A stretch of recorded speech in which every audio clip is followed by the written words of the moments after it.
عزت اللہ دیتا ہے وَتُعِزُّ مَن تَشَاءُ وَتُذِلُّ مَن تَشَاءُ، اور جب رب کسی کو رسوا کرنا چاہے میرے نبی پاک فرماتے ہیں پھر کوئی دنیا کی طاقت اسے عزت دے سکتی، پھر دوبارہ وہ اپنی عزت میں بحال ہو سکتا، اور جسے اللہ عزت دے اسے کوئی رسوا بھی نہیں کر سکتا۔ کہ نبی پاک صلی اللہ تعالیٰ علیہ وسلم نے ایک دفعہ فرمایا تھا کہ کون ہے جو مجھ سے 5 باتیں سیکھ لے اور پھر ان پر عمل کرے یا اس کو سکھائے جو اس پر عمل کرے۔ تو حضرت ابو ہریرہ رضی اللہ تعالیٰ عنہ کہتے ہیں میں نے آگے بڑھ کے عرض کی یا رسول اللہ میں ہوں نا، آپ حکم کریں 5 باتیں کون سی ہیں؟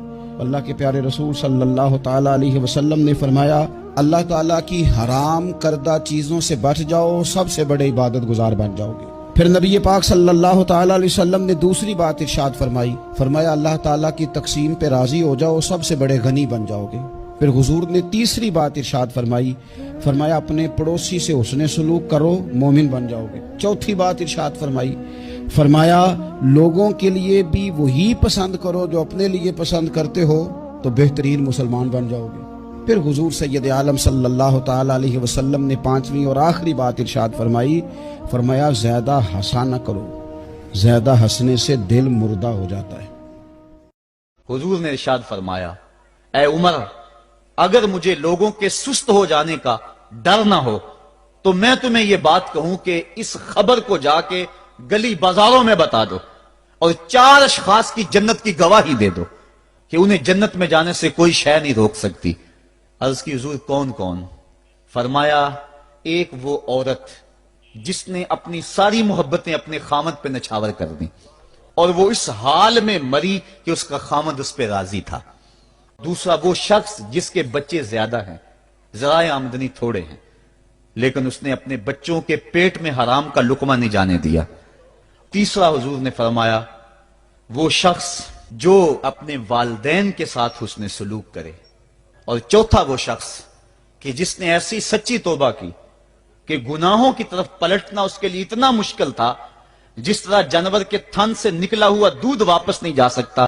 3 لوگ ہیں جن کے ساتھ اللہ قیامت میں کلام نہیں کرے گا، اور پھر فرمایا ان کی طرف رحمت کی نظر بھی نہیں کرے گا، اور پھر فرمایا اللہ انہیں پاک بھی نہیں کرے گا۔ یا رسول اللہ صلی اللہ علیہ وسلم جلدی کریں، ہمارے دل دکھ رہے ہیں، حضور طبیعت پہ بوجھ بن رہا ہے، کلیجے پھٹ نہ جائے، جلدی بتا دیں وہ کم نصیب کون ہے جن سے نہ مالک کلام کرے، قیامت میں بھی نہیں کرے گا، رحمت کی نظر بھی نہیں کرے گا، پاک بھی نہیں کرے گا، قیامت میں بھی اللہ کے دیدار سے محروم کون ہے وہ کم نصیب؟ نبی کریم علیہ الصلوۃ والسلام نے فرمایا ایک وہ شخص جو تکبر کے طور پر لمبا طامت پہنتا ہے، گھٹنوں کے نیچے جاتا ہے تکبر کے طور پر، اور دوسرا حضور نے فرمایا جو قسم اٹھا کے اپنا مال بیچتا ہے، جھوٹ بول کے اپنا مال بیچتا ہے، اور تیسرا رسول کریم علیہ السلام فرمانے لگے وہ شخص جو کسی پر احسان کرتا ہے پھر اسے جتلاتا ہے، پھر اسے نبی کریم وہ لے کے نکلے، رخصت ہوئے گھر جانے کے لیے، تو رستے میں خاتون کو روتے ہوئے دیکھا، حضور رک گئے، فرمایا کیوں رو رہی ہو؟ عرض کرنے لگی یا رسول اللہ صلی اللہ تعالیٰ علیہ وسلم میں فلاں آدمی کی کنیز ہوں، نوکرانی ہوں، اس نے آٹا لینے بھیجا تھا 2 دینار کا، وہ 2 دینار گم ہو گئے، حضور نے 2 دینار اسے عطا کر دیے، وہ دیے تو پھر رو رہی تھی، فرمایا اب کیوں روتی ہو؟ کہنے لگی یا رسول اللہ ڈرتی ہوں دیر بڑی ہو گئی، مار ہی نہ پڑے۔ تو حضور نے فرمایا چل نہ میں تیرے ساتھ چلتا ہوں۔ حضور ان کے گھر گئے، وہ اہل ایمان کا گھر تھا جن کی وہ کنیز تھی، جا کے کہا السلام علیکم، اندر سے جواب ہی نہیں آیا، پھر فرمایا السلام علیکم، جواب ہی نہیں آیا۔ محبوب کا طریقہ مبارکہ تھا 3 دفعہ دستک، پھر واپسی، تیسری دفعہ کہا السلام علیکم تو وہ سارے بول پڑے وعلیکم السلام یا رسول اللہ، حضور ماں باپ قربان۔ حضور فرمانے لگے میں نے پہلے بھی 2 دفعہ سلام لیا، بولا کوئی نہیں، کہا یا رسول اللہ اپنے نصیب تھے نا کہ ہم پہ سلامتیاں بھیج کون رہا ہے، ہم نے سوچا ذرا 3 دفعہ مل جائے سلام۔ ہمارے نبی پاک نے فرمایا کہ تم انجیر کھایا کرو کیونکہ یہ بواسیر کو ختم کرتا ہے اور جوڑوں کے درد کے لیے بہت مفید ہے۔ ہمارے نبی پاک نے فرمایا کہ تم لوگ سنترا استعمال کیا کرو کیونکہ سنترا دل کو مضبوط بناتا ہے۔ ہمارے نبی پاک کو جب بھی کبھی زخم ہوتا یا انہیں کوئی کانٹا چبھتا تو وہ مہندی کا استعمال کیا کرتے تھے۔ ہمارے نبی پاک نے فرمایا کہ اگر تمہیں بخار جکڑ لے تو سحری کے وقت 3 راتوں تک اپنے جسم پر ٹھنڈا پانی کا چھڑکاؤ کریں، اور آپ صلی اللہ علیہ وآلہ وسلم نے ارشاد فرمایا کہ تم انار کو اس کے اندرونی چھلکے کے سمیت کھایا کرو، کیونکہ یہ تمہارے معدے کی صفائی کرتا ہے۔ سبحان اللہ، زیادہ سے زیادہ شیئر کیجیے، جزاک اللہ۔ حضرت عیسیٰ علیہ السلام ایک دن پڑھ رہے تھے انجیل، تو آپ نے نبی پاک کا تذکرہ پڑھا، اس سانپ نے سن لیا، تو حضرت عیسیٰ سے کہنے لگا حضور یہ بتائیں کہ وہ نبی پاک ملیں گے کہاں؟ تو حضرت عیسیٰ فرمانے لگے کہ مکے میں آئیں گے اور مدینے میں رہیں گے۔ تو کہا ملاقات کیسے ہو سکتی ہے؟ فرمایا چلا جا مکے۔ تو وہ سانپ 600 سال غار ثور میں، اور اس نے 70 جگہ پہ سوراخ کیے۔ کتنے سال بیٹھا رہا؟ بول کے بتائیے۔ آپ 6 گھنٹے بیٹھ کے دکھائیں، سوال ہی نہیں پیدا ہوتا۔ ہم بڑے کمزور ہو گئے، ہمارے لیے معاملہ بڑا اور طرح کا ہے، ہماری مرضی کا کوئی بات کرے تو ہم اس سے راضی ہیں۔ 600 سال وہ سانپ بیٹھا رہا، 600 سال، اور 70 اس نے سوراخ کیے غار ثور میں، لیکن وہ بھی عاشق تھا نا۔ اور یہاں معاملہ یہ تھا کہ ابوبکر صدیق دعا مانگ کے گئے تھے کہ میں نے کسی کو موقع نہیں دینا، ایک میں ہوں گا، دوسرا میرا یار ہوگا۔ وہ غار ثور کی تو لذت ہی یہ والی تھی، ایک میں، ایک میرے محبوب۔ اس نے 70 سوراخ کیے ہوئے تھے۔ جناب ابوبکر صدیق نے کہا حضور آپ ٹھہریں، میں ذرا بھی آیا صفائی کر کے۔ تو نبی کریم علیہ السلام رکے، تو حضرت ابوبکر صدیق نے کہیں پگڑی پھاڑ کے رکھی، کہیں چادر پھاڑ کے رکھی، اتنے سوراخ بند کیے تو جو ایک رہ گیا وہاں ایڑی رکھ دی۔ تو اب وہ سانپ بھی شکوہ کرنے لگا کہ یار تو بھی کوئی نرالا ہی عاشق ہے کہ میں نے تو کسر ہی کوئی نہیں چھوڑی تھی، 70 سوراخ کیے تھے اور تو نے بھی کمال ہی کر دی ہے کہ سارے ہی بند کر دیے، جو بچ گیا اس پہ ایڑی رکھ دی۔ اس نے پتہ نہیں کتنے ڈنگ مارے۔ سانپ کا جب ڈنگ لگتا ہے تو وجود میں بہت زیادہ گرمی پیدا ہوتی ہے۔ حضرت ابوبکر صدیق کے بارے میں ہمارے شارحین نے لکھا روئے نہیں، وجود اتنا گرم ہوا کہ آنسو ٹپک پڑے۔ تو نبی کریم صلی اللہ علیہ وسلم نے فرمایا ہٹا نا ذرا پیر، پھر انہوں نے ہٹایا تو میرے مصطفیٰ میں لعاب دہن لگایا۔ مولا معین الواعظ کاشفی رحمت اللہ علیہ فرماتے ہیں کہ جب انہوں نے قدم ہٹایا نا تو پھر وہ سانپ باہر نکلا، اپنا سر نکالا اور کھڑا ہو کے حضور کا دیدار کرنے لگا۔ تو نبی کریم نے فرمایا تیرا کام ہو گیا، اب تو جا، مجھے اور ابو بکر کو رہنے دے۔ تو نکل گیا۔ یہ کیفیات ہے، یہ محبت ہے، یہ وارفتگی ہے، یہ سوز ہے، یہ درد ہے۔ یارو یہ میں کہا کرتا ہوں کہ یہ چیز جینے کا بھی مزہ دیتی ہے، مرنے کا بھی مزہ آتا ہے، مرنے کا بھی مزہ۔ فرمایا ابو بکر پوچھ اس لیے رہا ہوں کہ ابھی جبریل آئے تھے اور وہ کہہ گئے ہیں کہ یا رسول اللہ صلی اللہ علیہ وسلم، جنت میں ایک حاجیوں کا دروازہ ہے جس سے صرف حاجی جنت میں جائیں گے، ایک روزے داروں کا دروازہ ہے جس سے روزے دار جنت میں جائیں گے، ایک سخیوں کا دروازہ ہے جس سے سخی جنت میں جائیں گے۔ یا رسول اللہ ابو بکر صدیق کو رب کا سلام کہہ دیں اور کہیں رب فرماتا ہے ابو بکر جب تو جنت کی طرف منہ کرے گا اللہ سارے دروازے۔ قرآن حکیم فرماتا ہے کثرت سے رویا کرو، تھوڑا ہنسا کرو۔ بہت زیادہ ٹھٹھا کرنا، بہت زیادہ مذاق کرنا، زندگی میں ہر وقت کسی نہ کسی شغل میلے کے لیے تیار رہنا، یہ دلوں کو سخت کرتا ہے۔ کہتے ہیں کہ اگر 40 ولی سرد رات میں ٹھنڈے پانی میں کھڑے ہو کے نا، اور 40 ولی ہوں تو ایک نبی کی طاقت بنتی ہے۔ 40 ولی یخ بستہ رات میں ٹھنڈے پانی میں کھڑے ہو کے کسی کے لیے بد دعا کریں تو اس کی ماں دعا کرے اللہ 40 کی نہیں مانے گا، ماں کی مان لے گا۔ انسان کو یہ حکم دیا گیا ہے کہ وہ جہاں بھی ہے وہ اللہ کا بندہ بن کے وقت گزارے، اس کے ذہن اور نظریات ٹوٹے نہ، بکھرے نہ، وہ یہ سمجھے کہ اللہ تبارک و تعالیٰ نے اگر کچھ مجھے دیا ہے تو اپنے فضل سے دیا ہے۔ ہمارے ہاں یہ ہوتا ہے کہ اگر کسی شخص کو کوئی چیز خدا اپنے فضل سے دیتا ہے تو وہ اسے نہ اپنا حق سمجھنے لگتا ہے، اور وہ محسوس کرتا ہے کہ یہ معاذ اللہ مجھے ملنی ہی چاہیے تھی، میں اسی کا حقدار تھا۔ وہ چیز پھر اس بندے کو بعض اوقات تکبر میں مبتلا کرتی ہے، بعض اوقات خود پسند بنا دیتی ہے، اور بعض اوقات جو اس کی بہترین صلاحیتیں ہوتی ہیں وہ صلاحیتیں زنگ آلود ہو جاتی ہیں۔ میں اپنے مقدر پہ قربان نہ جاؤں، آپ اپنے مقدر پہ نثار نہ جائیں، ہمیں وہ نبی ملا جو نبیوں کا نبی ہے۔ کم سے کم آمین ضرور کہیں۔ اللہم اغفر لنا قبل الموت، اے پروردگار موت سے پہلے ہماری مغفرت فرما، ورحمنا عند الموت، اور موت کے وقت ہم پر رحم فرما، ولا تعذبنا بعد الموت، اور موت کے بعد ہمیں عذاب نہ دینا، ولا تحاسبنا یوم القیامہ، اور قیامت کے روز ہمارا حساب نہ لینا، انک علی کل شیء قدیر،